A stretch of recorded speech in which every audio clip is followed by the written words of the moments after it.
It was noontime today in the center of Beijing when a man walked to the middle of the Avenue of Eternal Peace,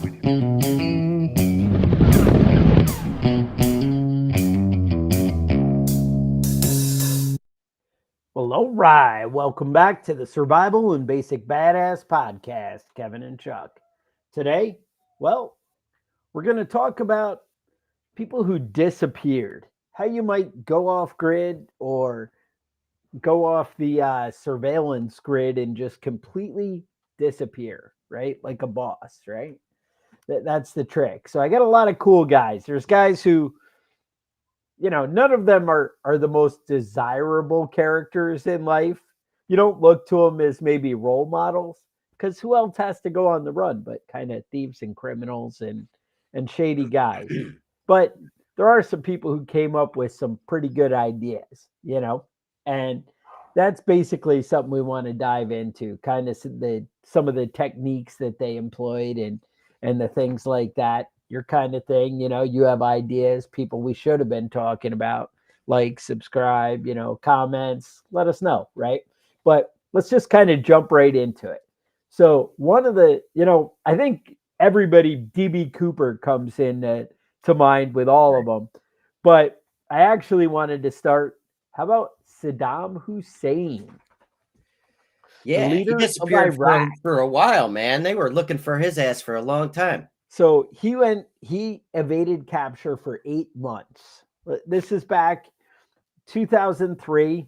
Basically we had decided that he was, if we attacked Iraq, somehow that would fix the whole 9/11 terror thing. I'm not really sure how, and then we were like, no, wait, it's weapons of mass destruction. That's what it is. Mm. We didn't find those there that either. Wasn't there but either. that but I'm assuming that's because he secretly smuggled them out to Syria.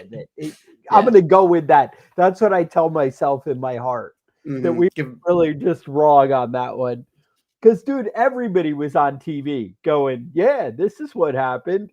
Like Hillary, Trump, Bush, everybody. Powell, everybody was on it. Powell, Condoleezza Rice, they were all like, yep, weapons mass destruction. That's what it is. John Kerry, I think, was even out there with it. They were all on board,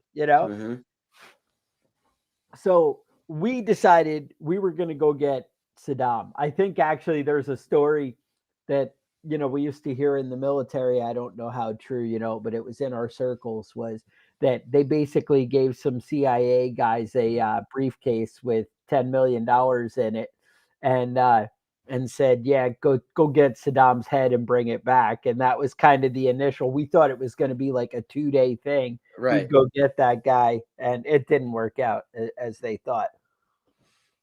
So there's a lot of things that led to his success of 8 months, right? Dude, 8 months when there's like a $25 million bounty on your head and the entire U.S. Army is searching for you as their only number one priority. Right. I got to say, that's 8 months ain't bad for that one. Yeah, in a country that's like the size of Montana, it's not. Yeah, you don't have a lot of room and to hide. So that's, yeah. So basically, you're talking about a guy who lived in like all these fancy palaces, gold toilets, the whole deal. He had it, he was a baller, right? He went from baller to like living in a dirt hole. Right. And by that, I mean literally a dirt hole. It was rough that, where they found him. It was like a little, they said 6 foot deep hole. And basically it had a little like ventilation fan and a bunch of candy bars like that and some canned food were down in the hole like that. That's this guy, right? So how did he do it, right? That's what you're all kind of dying to know and what it comes down to. How did he pull that off? So one of his big things was he had a loyalty network. At first we thought we'd get him by kind of tracking down his family. And that's why it was so hard, was because everybody in power was related to him, right? That was like all the leaders were his thing. But the thing is, if they turned on him, they couldn't really rise in power because the reason they had status was because of him. Right. Do you follow that? Like, it's not like it wasn't like, oh, it's obvious. Well, he was the glue that held it all together. So if they turn on Saddam, then there's nothing left. So that was a big part of it. The next is by going low tech, right? That was how he did it. So he actually, master of disguise, right? This guy grew a beard. That's obviously the secret go-to. That's the secret, right? You get a beard. If you have a beard, you shave it off and you're like a new person. Different guy, completely different. They don't know what to think, right? So Saddam grew the shaggy beard. He started dressing like a peasant. He went all hardcore. Now, so one of the things, I said is a loyalty network. So what he did is actually he cashed in on his bodyguards because they were people who weren't related to him. And that's how he kind of snuck out and went away. Was his close bodyguards, he used their network to go. Now, how they actually found him is kind of a crazy story. So what they did is, so basically he ended up hiding like right in the middle of everything, right where everybody was and where they were looking for him. And they just, because he was living the unexpected life of like a peasant farmer, that's how he was able kind of to pull it off. So what he did was, it was actually a master sergeant who kind of came up with the plan. And he's like, I bet you he used his bodyguards. And he kind of came up with that. And he was like, look, let's go check them out. And he tracked it down to a cousin of one of his bodyguards. And he said, and they went and they interrogated him. And they were like, what do you know about, Saddam? Where would they go? Whatever.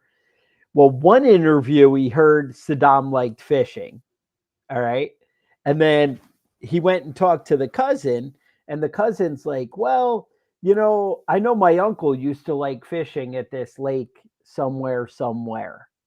And so just putting that together and like running down every lead, he's like, whatever. So they go back to the uncle's community and they find this little like shack, just nothing kind of sitting there. And they're like, hey, we think Saddam might be here. And they're like, oh, Saddam. Now, the guy doesn't want to be the one to betray Saddam. Because you're like, I don't want to be that guy, right? That's awkward. But there's a rope on the ground. And the guy just kind of keeps kicking it and like looking down at it. But I think like it was intentional, but he didn't like, he's like, I want you to figure it out because I want all this to end. But I don't want to be the guy to betray him. And so he keeps kicking this rope and they're just not getting the hint. The soldier, like, it's like 5 minutes. And he's like, getting ridiculous, kicking the rope. And then finally they're like, wait, if we follow that rope, where's that going to go? And they go and they pull it. And sure enough, it goes over to the hole that Saddam's in. And instead of coming out like in a blaze of glory, he's like, whoa, don't want to die. It's Saddam. But it was like right next to a little house and whatever. But they found him. He had a bunch of like Mars bars and he had 750,000 in cash, US cash. Because he was going to, and it was all like, small bills kind of thing. Like they said it was like 26 pounds or something. And he was going to, pay off anybody. So one, keeping it low tech, right? Not a big trail of, running around with the credit cards, running around with everything, keeping it on disguise, that's the kind of thing that sets you apart. That's what helps. It's the, the low, easy, spider hole, whatever. And I don't imagine he was in the spider hole the whole time. I think it was whenever troops are moving in, my guess. I don't know. Maybe the guy's like a real hardcore, maybe just every day in there. I feel like that's got to suck, but maybe that's what you got to do to, stay alive. But nothing wrong with a dirt hole. It makes it hard to find, especially if you're 6 feet down. even though thermal image, that's still going to be tough. I get you. I don't know. Kevin, what do you think? You got some guys that are pretty exciting. Who impressed you? Yeah, so I was looking into this a little bit, and I found this guy named Larry Chisholm. Okay. Also known as Kenneth Brookins, Jack Kaufman, and Gary Baume. He was a Vietnam vet, right? Got out of the war and started going to college. He was just about to graduate with a law degree, and he got arrested because apparently the whole time he'd been going to college, he was running this heroin smuggling ring, where him and some of the other guys from the college were smuggling heroin in from Mexico and selling it. So they arrested him and gave him a 40-year sentence. And he was like super well behaved. You know what I mean? Like really doing a good deal, doing the good thing. They thought he was like working towards like an early release type deal. All right. But they took him on a bowling trip that was near the prison, in a bowling alley that was near the prison. And him and another guy, one of the prison guards noticed that he was like being kind of suspicious and going into the bathroom. So he followed him into the bathroom. When he opened the door, he was looking down the barrel of a sawed-off shotgun. There are 2 sawed-off shotguns that had been hidden in the bathroom earlier in the day by one of his buddies. Nice. So the cop ran back out. He was lucky because he hadn't loaded the shotgun yet. Smart. So he ran back out and started shooting. And Larry had loaded the shotgun up, and they had a big shootout. He shot one of the officers 2 times, hit him in the chest, but he had a bulletproof vest on, and he hit him in the shoulder. And one of the officers shot it. Well, they didn't shoot his thumb off. It was kind of hanging on, and he was able to keep it on. But he made his escape and took off. What he did was he kidnapped one of the people that worked at the bowling alley, and they carjacked another person's car and drove to the airport. Nice. They got rid of they let the hostage go, and they took the owner of the airport. What was his name? Dickens Municipal Airport. They took the owner of the airport. They got on a plane and flew to Arkansas. Now, let me stop you though. So when you said he snatched the car and stole it, one of the tricks I always heard when I was a little kid is, one, you want to steal like a common car, right? Right. Like, at the time it was always like the Ford Taurus, right? Mm-hmm. Then, it moved on to like the Honda Accord, you always Honda Accord is the big one. Yeah. So what are, everybody got out there, maybe it's Camry now, or actually I think everybody has a freaking Kia now is the way the world's heading. But anyway, no anymore. Right. So you pick a common car, a common color, then the trick is after you steal it, you want to swap the license plate, preferably to another car that can, because you're in the mall parking lot or, somewhere where there's a lot of cars to choose from. If you swap the license plate, well, they're looking for the license plate of that stolen car. Mm-hmm. They come up to you and they're like, oh, that's a Kia. And no, that license plate doesn't match. That's not our guy. Right. Or when you see the Amber Alert, right? It's like, oh, this license plate. That's what you want to swap the license plate. You want to give them your old license plate so that they don't.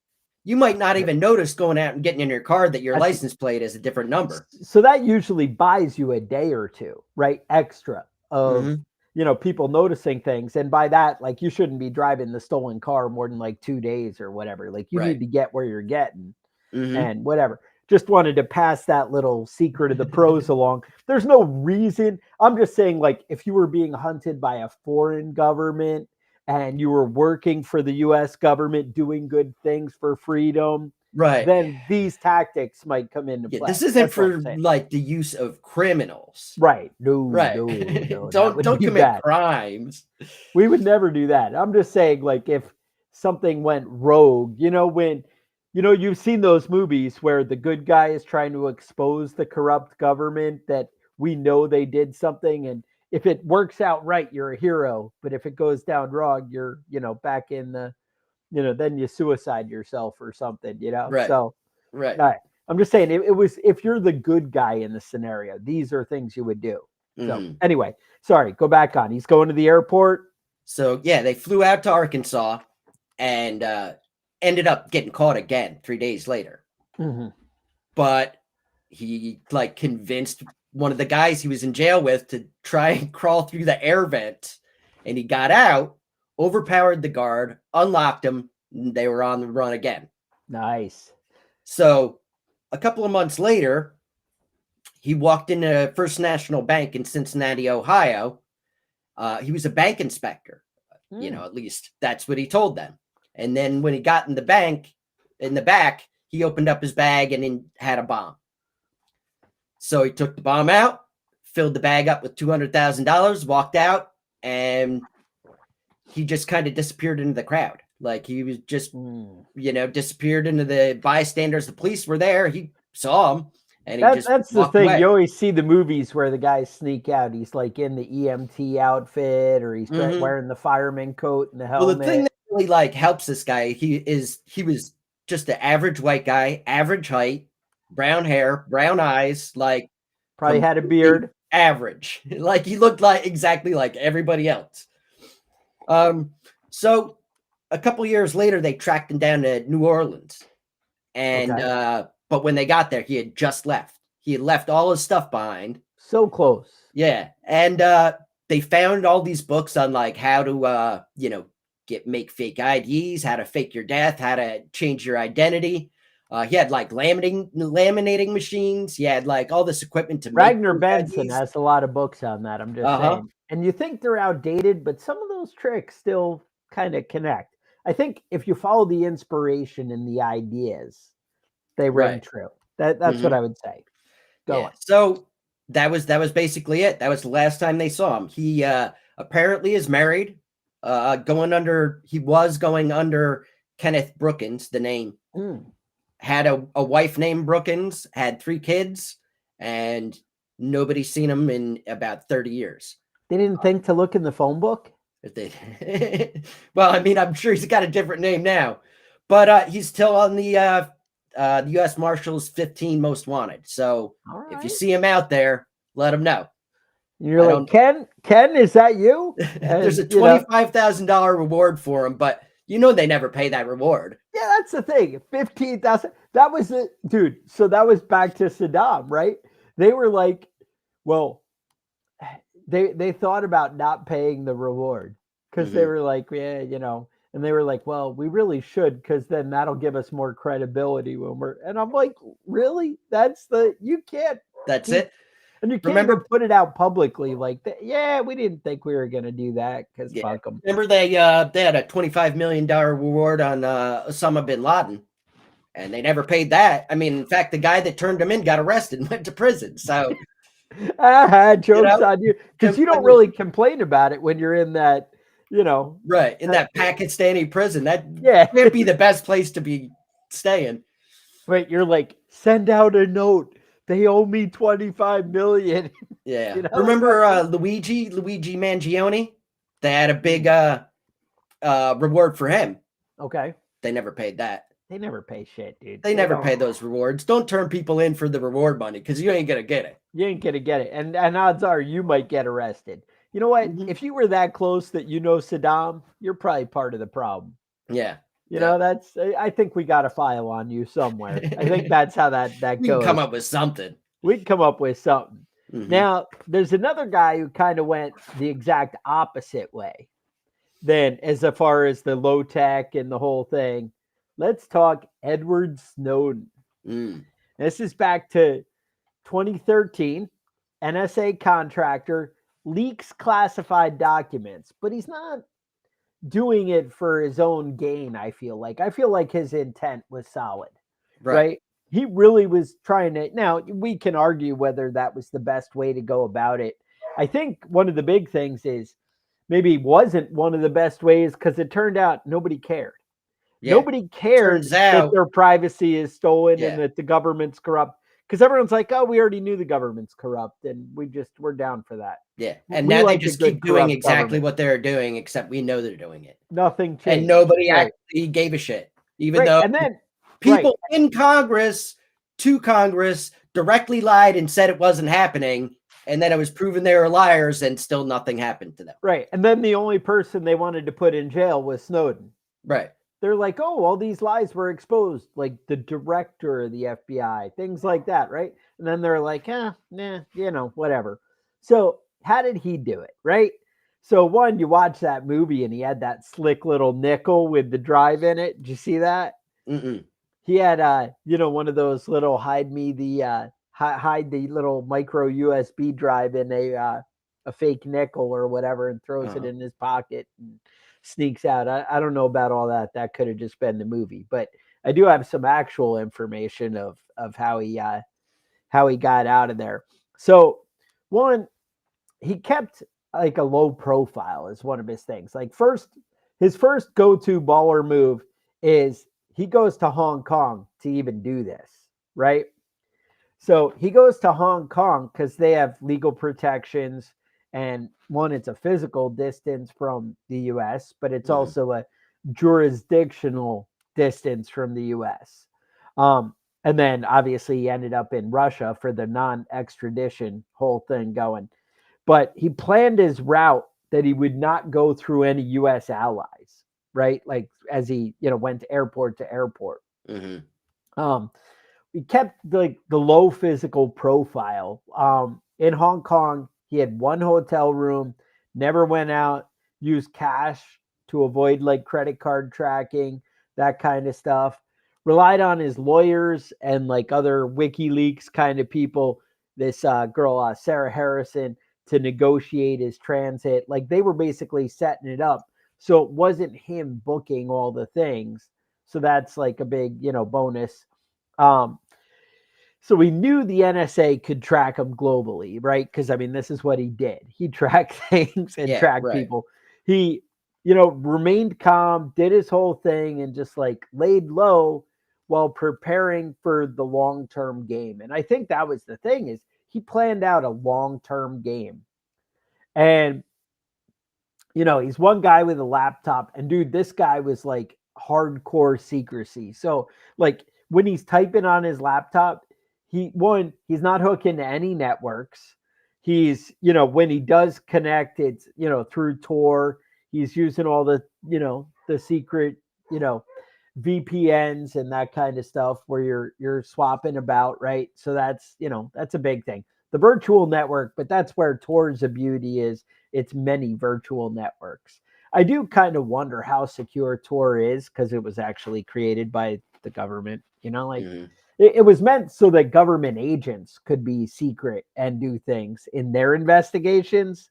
But in order for them to use it, they had to open it up, because if you were like, oh, anybody on here is a government agent, kind of that kind of backfires on you. Defeats the purpose of it. But he also he avoided ATMs, right? Because they all have the cameras and the pings and the whole thing like that. But he would also physically disable cameras. He would put tape over cameras. He would, unscrew cameras from the power source. That kind of stuff. That's where you outsmart stuff. But he actually kind of pulled it off. I mean, it depends. Not everybody sees him as a hero. Some people see him as a traitor. And I understand both arguments, right? I mean, both make sense. But, it's one of those things, right? So, it's something that I feel, I have strong principles, and I can understand being passionate about something and wanting, people to know the truth. And I think in his mind, he felt like if people knew, that they would, be offended and take action. Yeah. And which apparently everybody's apathetic and nobody gives a shit. That's the one. I felt like I was the only one. I feel like, though, if you're patriotic and you love your country and you, who's your loyal to? Is it to the U.S. government or is it to the people of the United States? And that's it. I mean, is it people? What comes first? Is it country, or is it, or is it the people and the American way of life? Is it freedom? Right? I mean, I know, people are like, oh, the flag, the country, it's whatever, but it's because it stands for freedom that people get behind it and are Mhm. passionate. And if you take away that freedom, does that loyalty kind of go away? You know, that's what I always worry about. You see the on Facebook and stuff, I always see they have videos of what would happen if the lefty goes back to confront Hitler, and they're having the arguments of, well, if we could just get rid of the bad people telling all the lies Mhm. and the whatever, and Hitler's like, yeah, that's what I wanted to do. And they're like, yeah, and he's like, yeah, there's certain groups that are really bad, and they're like, Right. yeah. And he's like the Jews, and they're like, yeah. And then he's like, wait, no, that sounds, I don't know. It's just Yeah. ironic. But that's the thing is, we all get so passionate about what we think is wrong or what we want to do, or I probably have to take that out. I don't think you're allowed to say like even names of historical figures anymore. I don't know. Mm. Anyway, we'll get to the bottom of it. We got a strike last week for something. I don't know. You were talking about things, and I can't even mention it, or we'll all go down. But I can't even tell you what you did We're wrong. always in But trouble. we're always in trouble. Mhm. But so that's the thing, right? So there's jokes and whatever on there, but that's the whole thing is people are passionate, but make sure you understand your core values and your principles and what you believe. That's all I can say. Doesn't mean Snowden was right. Doesn't mean he did it the absolute best way. Doesn't mean that was the right thing. But sometimes there's a lot of gray, right? There's a lot of, are you not a patriot if you don't tell people what's going on when it's violating U.S. laws and, public U.S. laws, if that Mhm. makes any sense? It's Right. kind of a weird, gray, ugly, people were lying before Congress. He was exposing that. And people are like, well, if you'd done it by the right channels. Well, I get that. But if he had done it by the right channels, would he He'd have be in just been prison. silenced? And yeah, Yeah. exactly. That doesn't, but the truth would have never came out, and he still would have lost his job, and he still would have. So it's kind of an ugly thing. Now, I don't know if Putin's taking care of him over there, got him a good job, or what happened. I don't know what goes on there exactly. But I do know that minimal footprint is your key. And, working with outsiders is a good takeaway of people helping you to plan. Now, obviously, these are people who can betray you. So you need to take that into account. But again, that's where, Saddam had his loyal, right hand security guys. Now, I'm assuming, even though he was the brutal, ugly, mean dictator, Saddam, that he probably treated his security guys good, because if he didn't, I can't imagine how they were that loyal to Right. him, and that, that he was able to get away as long as he did.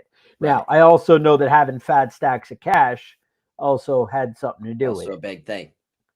Yeah. Yeah. But, If you like break in your security force, like you break into the room while they're sleeping and put a gun to their head and ask them, like, are you loyal or not? Like, we're going to overthrow the government. Are you with us? And they say yes, and you shoot them. Usually kind of weeds out anyone that isn't 100%, for you to the death. there you go. That's the trick. That's how you Mhm. get to know. Now, I think we have time for one more. You got anybody you want to hit, or should we go to my list? Well, let's talk about, let's go ahead. No, I'm open. What do you got? All right, let's talk about Eric Rudolph. All right. Yeah. So he's the guy, the Atlanta bombing, right? Yeah, the Olympic the Olympic Okay. The Park Olympic bomber. All right. He was Yeah. hardcore. So, all right, let's Now jump into it. he grew up in a family of like survivalist preppers that lived off the land, and his mother was like a big influence, super religious and super anti-government.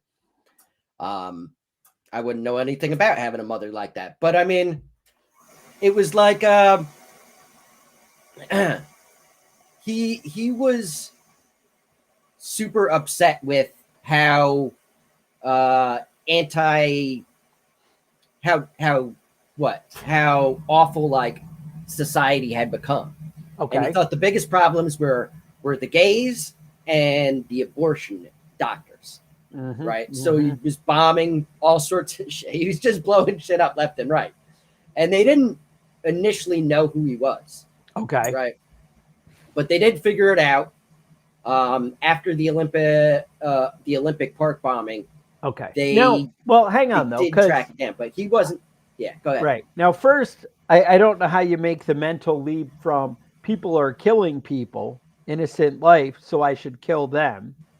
I feel like that's kind of a hard leap to get to in your mental process. Mm-hmm. And two, do we have insight to why the Olympic bombing, like why he thought that was a good play? Yeah, globalism. Okay. Ah. Globalism. He was anti-globalist, and he believed that was like the Olympics, like brought all different countries together. Okay. And that was a bad thing. That's why he set that bomb off there. That doesn't make a lot of sense to me, but in his mind, that made a lot of sense. It was a big bomb too. It was like a 16, 18-pound pipe bomb. And the backpack was like, he had a backpack and it was like full of nails and like nuts and bolts and shit. And he just stuck it under a park bench with a timer. And luckily somebody spotted it, Richard Jewell, and they were able to get most of the people out of the way. And then they blamed the security guard that found the bag for planting it there. Smart. So he was able to do it. Yeah, Eric Rudolph was able to make his escape easily because nobody was looking for him for a few weeks after that. Right. So then he blew up another abortion clinic, killed, I think he killed a police officer and wounded a nurse in that one. And, but they saw him leaving. Like they kind of figured out who he was. And they tracked him down to the Appalachian Mountains and deployed something like 600 FBI agents into the mountains. That's a lot of FBI agents. Along with like local law enforcement. And never found him. Just kind of disappeared into the woods. Now there's like a lot of speculation that he had like gone into like some underground network. Now wait, wasn't there stories of him like dumpster diving and people running into him? But first they came up. They thought that maybe he had gone into like an underground network and somebody had killed him because he was bringing like unneeded heat down on these right wing like groups. Right. But then about 4 years later, they did find him. He was dumpster diving. Police came by him and like thought it was suspicious. Now, it's legal to dumpster dive, but he still arrested this guy, whoever he was. He went by a different name. He told him he was like Paul, something or other. Paul. Yeah, I mean, Paul. But he still arrested him, and they ran his fingerprints, and turned out it was. Yeah. We know who you are. So he had basically lived in the woods, lived off the land, just eating edible plants. One of the things that he did was he would go like sneak into people's yards at night and raid their gardens and just eat up their vegetables and stuff. But he basically lived with, outside of society for years after this. And, eventually tracked him down because he made a mistake. Nice. But that was really a low tech, exactly living a completely off the grid type of lifestyle that he lived. And that's the only reason he managed to stay on the lam so long. Yeah. Now that's the beauty is I feel like low tech is the key, but also patience. One, I don't know. I can kind of zip through this one. I actually had a couple more. I didn't know, how quick they would go. But another one was Frank Morris, who was one of the guys who escaped Alcatraz. It was Frank Morris and the Anglin Brothers. And this is way back 1962. Now, Alcatraz was considered to be like the inescapable prison, right? So it was not really going to happen. And I'm just kind of going to zip through this because it does fascinate me. One, these guys, like they were hardcore. So they wait for the opportune time. They climb up through the ventilation, which I feel like is not a fun, easy, you're usually like sweating your ass off. You're thinking, oh, it's blowing air conditioning on me. No, that's not usually the case, right?